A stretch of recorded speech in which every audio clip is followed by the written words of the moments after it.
ठाण्यातील नौपाडा विभाग हा अतिशय दाटीवाटीने गजबजलेल्या परिसरात गावदेवी मैदान, घंटाळी मैदान, भगवती मैदान सारखी मोठी मैदाने आहेत. परंतु ऐन उन्हाळी सुट्टीत सातत्याने भरवण्यात येणाऱ्या व्यावसायिक प्रदर्शनामुळे स्थानिक मुलांना खेळायला मैदान शिल्लक राहिले नसल्यामुळे काल माजी नगरसेवक सुनेश जोशी आणि माजी नगरसेविका मृणाल पेनसे यांनी महापालिकेच्या प्रवेशद्वारावर स्थानिक मुलांना घेऊन क्रिकेट खेळून अनोख्या पद्धतीने आंदोलन केले. यावेळी खेळाच्या मैदानापासून वंचित असलेल्या सामान्य मुलांनी आम्हाला उद्योजकांच्या श्रीमंत मुलांसारखे टर्फ मैदानावर तासाला 300 रुपये देऊन खेळायला शक्य नाही. आताच कोविड महामारी नंतर कुठे आर्थिक घडी बसत आहे. विरंगुळा म्हणून सुट्टीच्या दिवशी क्रिकेट, फुटबॉल खेळायला गावदेवी मैदान उपलब्ध नसल्याची खंत व्यक्त केली. आमचा 21 नंबर प्रभाग जो आहे तिकडे मोठे कॉम्प्लेक्स नसल्यामुळे जी महापालिकेची मैदान आहे तिथेच आमची स्थानिक मुलं हे खेळतात.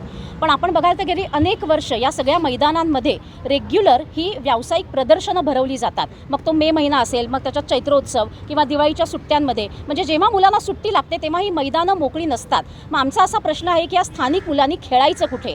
आणि 2020च्या महासभेमध्ये असा प्रस्ताव मंजूर करण्यात आला होता की ही जी नौपाड्यातली मैदानं आहेत ती फक्त मुलांना खेळण्यासाठी वापरता आली पाहिजेत. आणि एखादी सामाजिक चळवळ असेल, जसं आंबा महोत्सव असेल किंवा बचत गटांसाठी काही इव्हेंट असतील किंवा रांगोळी प्रदर्शन असेल, असं काही ठराविक सामाजिक उपक्रमांसाठी जरी मैदानं दिलीत तर त्याला आमची काही हरकत नाही आहे. पण हे जे व्यावसायिक प्रदर्शनं भरवतात ते आयोजक या मैदानांमध्ये 15-15 दिवस, 1-1 महिना प्रदर्शनं भरवून लाखो रुपये कमाई करतात. आता गावदेवी मैदान हे नुकतंच त्याचं रिनोव्हेशन झालं, करोडो रुपये तिकडे खर्च केले गेले आणि तेव्हा असं सांगण्यात आलं की हे मुलांना खेळण्यासाठी आहे. पण तुम्ही बघाल तर गावदेवी मैदान किंवा घंटाळी मैदान असेल जे माजी नगरसेवकाचे अंडर आहे, किंवा भगवती शाळेचं मैदान असेल आणि आपलं शिवाजी मैदान असेल, तिथे रेग्युलर ही व्यावसायिक प्रदर्शनं भरतात. म्हणजे स्थानिक लोकांचा आता असा प्रश्न आहे की ही मैदानं तुम्ही फक्त प्रदर्शनासाठी ठेवली आहेत का आम्हाला खेळण्यासाठी ठेवली आहेत? आणि अनेकदा या बाबतीत आम्ही सगळ्याच नगरसेवकांनी फॉलोअप देखील केलेला आहे. आणि म्हणूनच आज आम्ही एक अनोखं आंदोलन इथे करतोय की या मुलांनी खेळायचं कुठे. म्हणून आज आम्ही TMCच्या बाहेर इथे क्रिकेट खेळलेलो आहोत. आणि जर आज आम्ही जे निवेदन देणार आहोत आयुक्तांना त्याच्यावरती जर कारवाई झाली नाही, आमची एवढीच मागणी आहे की आयोजकांनी प्रदर्शनं जरूर भरवावीत, पण ती तुम्ही हॉलमध्ये भरवा. पण ही जी मैदान आहे ती आमच्या स्थानिक मुलांना खेळण्यासाठी मोकळी राहू दे. आणि जर यापुढेही अशी प्रदर्शनं भरवली गेली तर आमचं पुढचं आंदोलन हे अतिशय तीव्र असेल आणि आम्ही आयुक्तांच्या दालनात जाऊन क्रिकेट खेळू.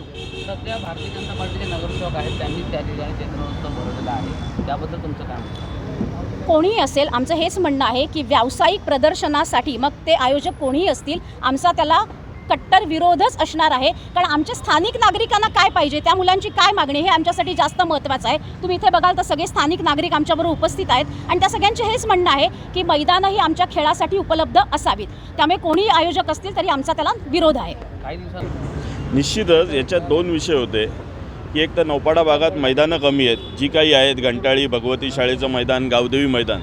याच्यात गावदेवी मैदानाविषयी ठराव झालेला होता की गावदेवी मैदान हे फक्त खेळण्यासाठी उपलब्ध असेल, तर तोही भासणात गुंडाळलेला आहे.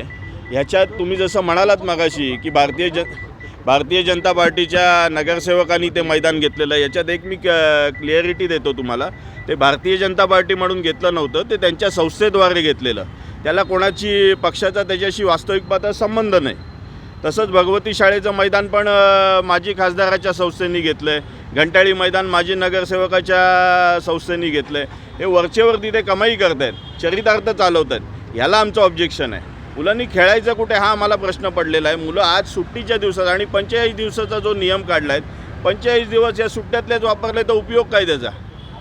त्यामुळे कुठेतरी जो ठराव केला जातो आहे की या सुट्ट्यांच्या कालावधीत, म्हणजे उन्हाळी सुट्टी असेल किंवा हिवाळी सुट्टी, याच्यात मैदान हे फक्त मुलांना खेळण्यासाठीच उपलब्ध झालं पाहिजे, ही आमची या निमित्ताने विनंती आहे.